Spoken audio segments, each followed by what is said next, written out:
Hi, this is Molly Rauch. I'm here at the UN climate negotiations in Paris, and I'm talking today with Glarinda, who's come to Paris from Vanuatu.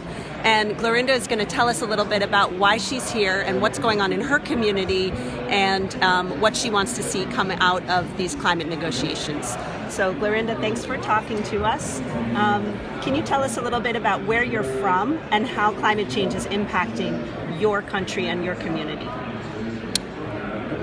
Thank you. I think firstly I'll start with what we are doing in our communities. We are helping the landowners, indigenous people back in the Pacific countries, especially in Fiji, Vanuatu and Solomon Islands. We are protecting the last remaining stands of rainforest under the Nakau program. The impacts that is facing our communities a lot is that a lot of these communities are facing the problems of access to clean water and access to education. What we like to see in Paris is to get the support of developed countries to support us in our Nakau projects, so that though we are facing the impacts of climate change, our indigenous people still can have access to clean water and access to education.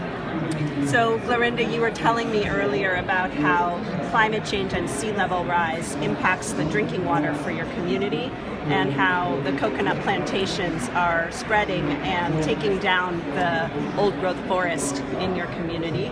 Can you tell us a little bit about what are the projects that you're trying to do to make sure that the forest does not get cut down? As our population, the number of people is increasing in our local communities, there's a need for trees to be cut down and plantation coconuts to be increased, because back in our country, the income, people depend on copra, it's from coconuts. So they sell copra to make their income.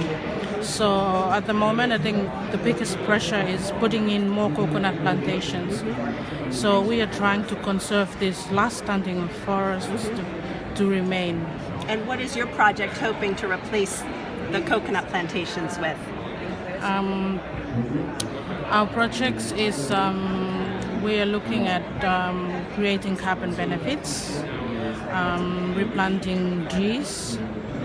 We've put in some nurseries where the landowners can sell trees to replace their income from the forest. And we've also done some nut drying, solar nut drying for the mothers, so that they can earn income from these nuts. Speaking of mothers, can you tell us a little bit about your family? I am a mother of 3 kids, and being in Paris, I see this is important for the future of my kids. Thank you so much. Yeah. So I'd like to say that 1.5, stay alive.